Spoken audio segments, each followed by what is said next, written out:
셀트리온이 이제 매출을 밀어내기 식으로 해서 셀트리온 헬스케어한테 넘기는 게 아니냐. 두 기업 합병으로 회계 투명성이 높아져서 매력적으로 다가갈 수 있는 그런 바이오 시밀러 기업이 되었다. 지금 두 양사 간의 이제 합병을 통해서 한 시가총액 30조 정도 수준인데요. 내년 정도에는 한 40조대의 기업으로 이제 약간 점프업 할 수 있지 않을까. 요런 2024년에서 2025년 성장 사이클이 충분히 지속될 수 있다. 특히 삼성 바이오로직스는 실적 모멘텀이 계속 부각이 될 것이고, 삼바대 셀트리온. 지금 이제 하반기만 보신다면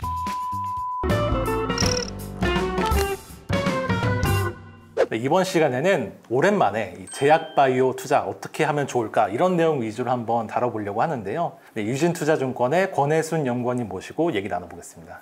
안녕하세요. 네, 안녕하세요. 네, 반갑습니다. 네. 근데 사실 그동안 제약바이오 섹터가 오래 네. 쉬었잖아요. 과연 다시 달릴 수 있을까 이런 기대감도 있고. 네. 그래서 일단은 최근에 이슈되는 내용 먼저 얘기를 해볼게요. 네. 셀트리온이 얼마 전에 합병 발표를 했잖아요. 이 회사가 왜 합병을 하는지부터 그걸 모르시는 분들도 있으니까 네. 도대체 왜 합병을 하려고 하는 거예요? 셀트리온과 셀트리온 헬스케어의 합병은 뭐 이전부터 계속 논의가 되어 왔었고요. 셀트리온이 바이오시밀러 연구 개발을 담당을 하고 있고, 셀트리온 헬스케어가 판매를 담당하고 있어서요. 비즈니스 모델이 수직 계열화되어 있기 때문에 이제 따로따로 저희가 가치를 평가하기가 좀 어려운 그런 면이 있습니다. 왜냐하면 이제 셀트리온이 이제 연구 개발해서 이제 매출로 잡히는 것이 셀트리온 헬스케어에는 재고 자산으로 잡히기 때문에 이것을 뭐 적정하게 합리적으로 평가하기가 상당히 어려웠던 점이 있고, 특히 뭐 이제 글로벌 투자자들 시각에서는 셀트리온이 이제 매출을 밀어내기 식으로 해서 셀트리온 헬스케어한테 넘기는 게 아니냐 이러한 우려도 있었기 때문에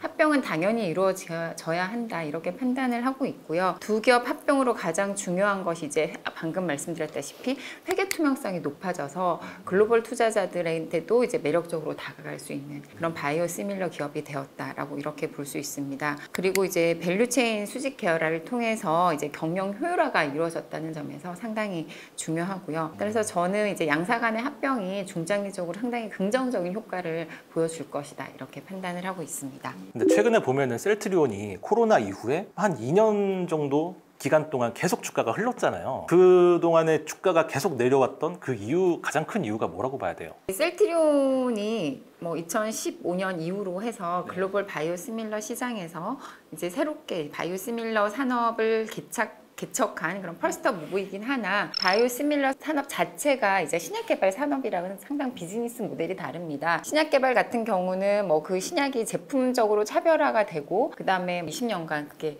특허로 보호가 되고 있지만, 바이오시밀러 같은 경우는 특허가 끝난 오리지널 약에 대해서 이제 경쟁적으로 출시를 하는 것이기 때문에 아무래도 이제 신약 개발 기업보다는 상당히 경쟁이 심하고 기업의 그런 매출 성장 사이클이 짧다라고 볼 수 있습니다. 자가면역 질환 치료제로서는 레미케이드, 그다음 항암제 헐세틴 등의 특허 만료로 이제 퍼스트 바이오시밀러가 시장에 개척이 된 건데요. 이게 이제 2015년, 16년부터 해서 본격적으로 성장을 시작해서 그 사이클이 한 2020년, 길어야 뭐 2021년 상반기 정도에 끝났다고 이렇게 보시면 되고요. 그동안 주가가 흘렀던 것은 회사 자체적으로 문제가 있었다기보다는 산업 자체의 성장 사이클이 끝나고 2021년 하반기에서 지금 2023년 상반기 정도까지 그 퍼스트 웨이브 바이오시밀러 사이클이 끝났기 때문에 매출 성장이라든지 이런 것들이 정체를 하는 모습을 보여줘서 이제 주가도 같이 하락을 했고요. 그다음 다시 저희가 이제 세컨드 웨이브가 이제 올해 하반기부터 해서 내년에 본격적으로 성장을 하기 시작을 해서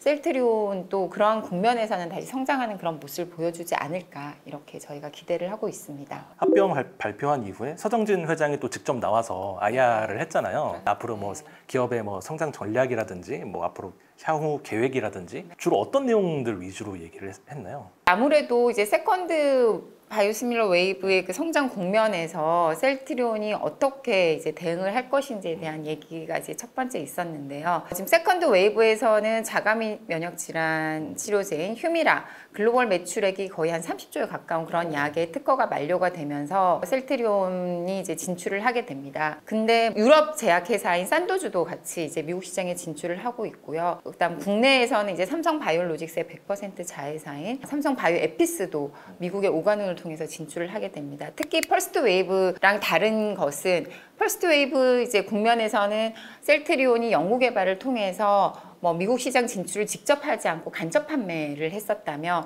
세컨드 웨이브에 있어서의 가장 중요한 차별점은 셀트리온 그룹이 미국 시장에 직접 유통망을 구축한다는 게 상당히 중요한 거거든요. 국내에서 실질적으로 미국 시장에서 유통망을 제대로 이제 구축한 회사가 거의 전무하다라고 이렇게 볼 수 있습니다.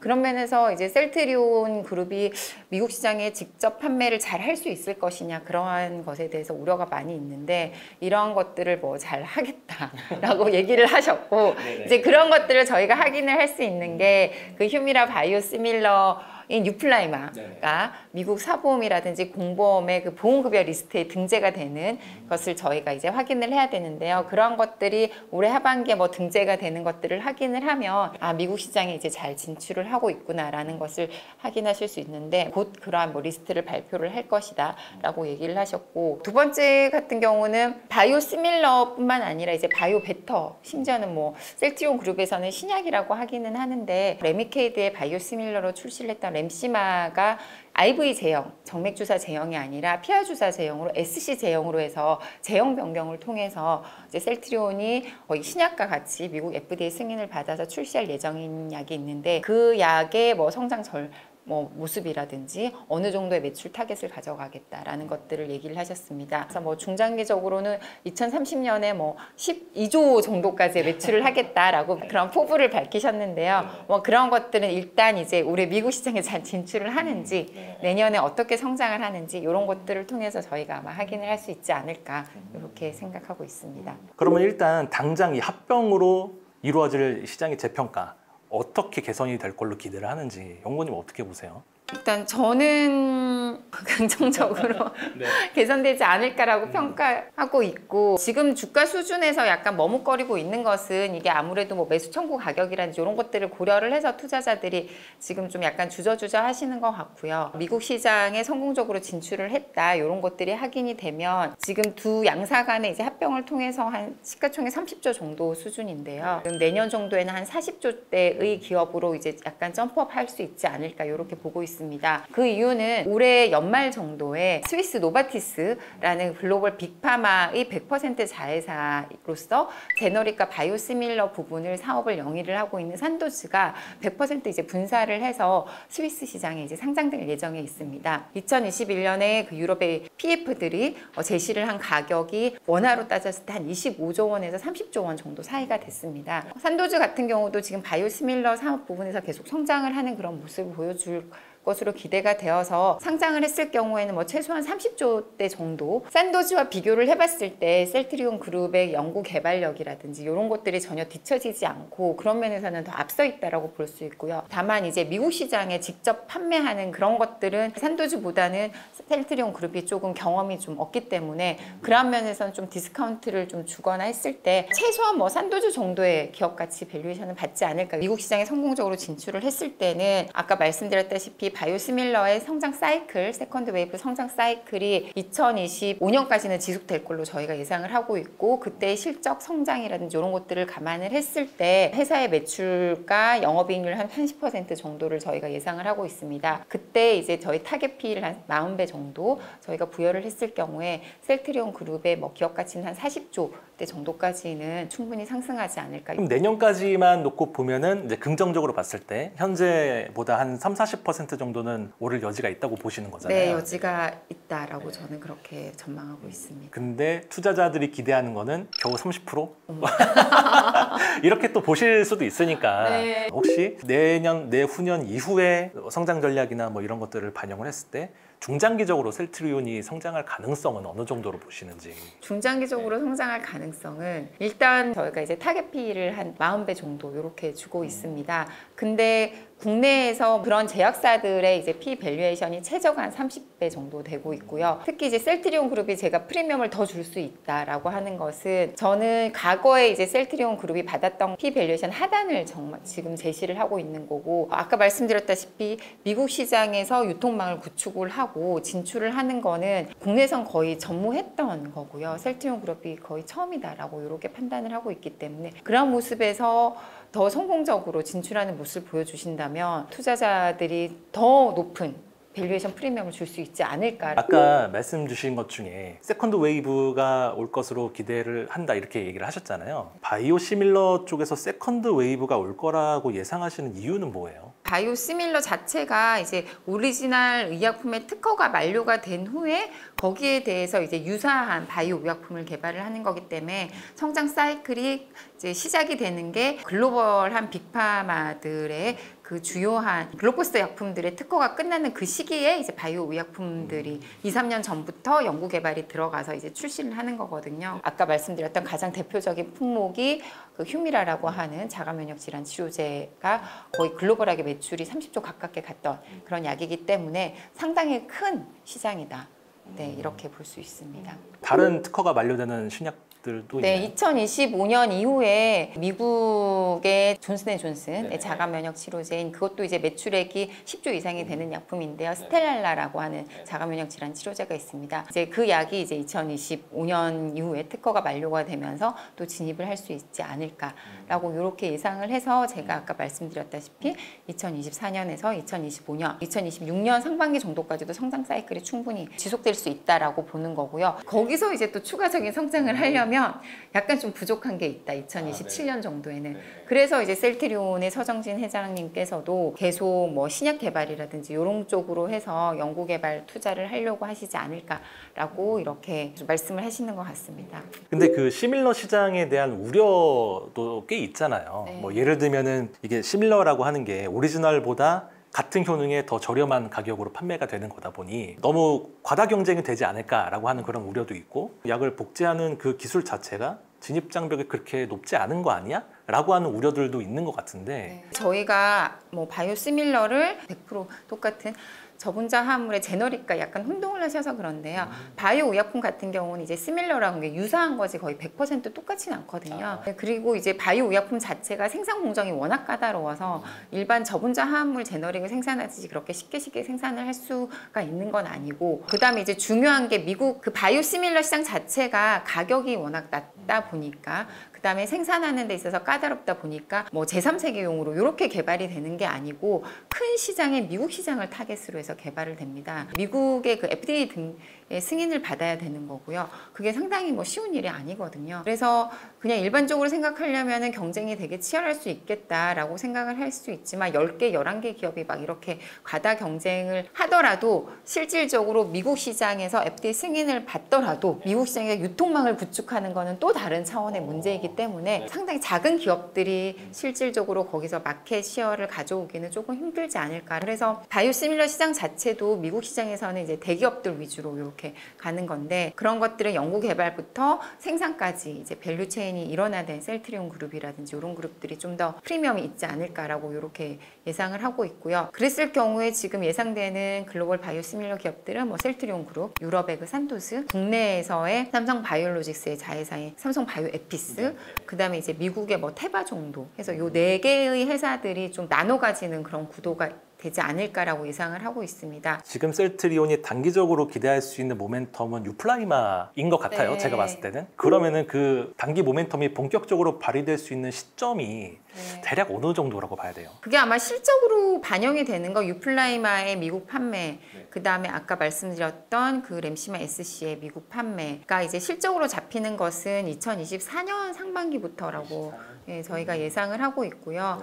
올해 뭐 9월에는 이제 유플라이마의 피뱀 리스트 등재되는 것들의 소식을 통해서 아마 주가가 먼저 반영을 하지 않을까라고 보고 있고, 10월 28일 그 정도에 이제 램시마 SC의 미국 FDA 승인 받는 그런 것들을 통해서 또 다시 한번 승인 받았을 경우에 주가에 또 반영이 되면서 주가가 상승하는 그런 국면을 보이지 않을까라고 이렇게 예상을 하고 있습니다. 이슈 모멘텀은 지금 10월 전후 이렇게 예상을 하고 있는 거고요. 실적으로 나타나는 것은 내년 1분기 실적 정도 저희가 예상을 하고 있습니다. 근데 이제 또 반대로 보면 이게 만약에 미국 그 PBM 리스트 등재가 계속 이제 지연이 된다든지, 그다음 혹여나 뭐 램시마 SC의 미국 FDA 승인이 조금 지연이 된다든지 했을 경우에는 주가에 부정적인 이슈로 반영이 될 수가 있어서요. 지금 9월, 10월이 뭐 셀트리온 그룹에게는 상당히 중요한 시기가 아닐까. 아까 또 삼성 바이오 에피스 얘기도 해주셨으니까 네. 사실 에피스에 투자를 하려면 저희는 삼성 바이오로직스를 사야 되잖아요. 삼바는 좀 어떻게 보세요?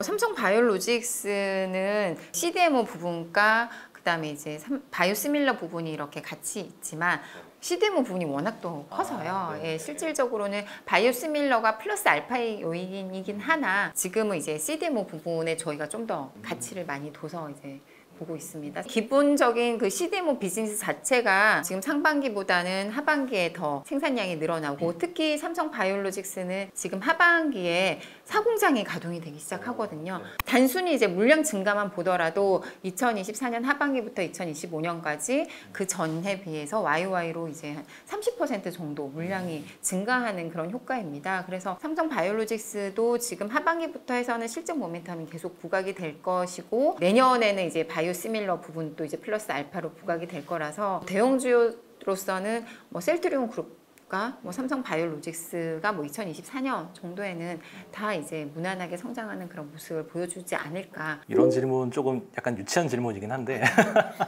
저희가 이제 바이오 대형주 중에 하나 고른다고 하면 삼바 대 셀트리온 지금은 과연 어디 투자를 하는 게 더 좋을까?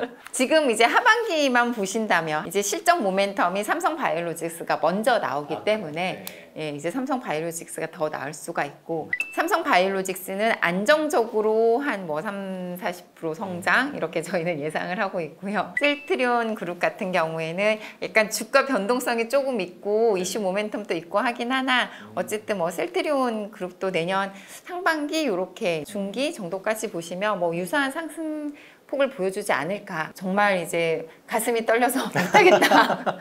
그러면 그냥 안정적으로 가는 삼성 바이오로직스에 투자를 하시는 걸 권유드리고요.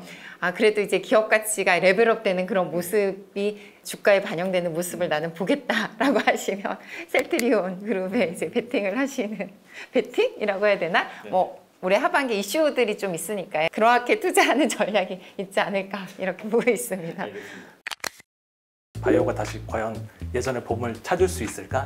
되게 어렵습니다. 충분히 밸류에이션이 되거든요. 하반기에는 국내 제약 바이오 기업 산업의 변곡점이다. 유한양이가 50호택의 레이저 티닉. 그 가치가 뭐 글로벌하게 2, 3조 이상 10월에 임상 최종 남은 네, 마지막 3상 결과를 확인을 해보자. 비만 치료제 시장이 아직 시작도 안 한 것 같아요. 일레릴리가 제약사로서는 처음으로 1 트릴리언 마켓캡 컴퍼니로 가겠다.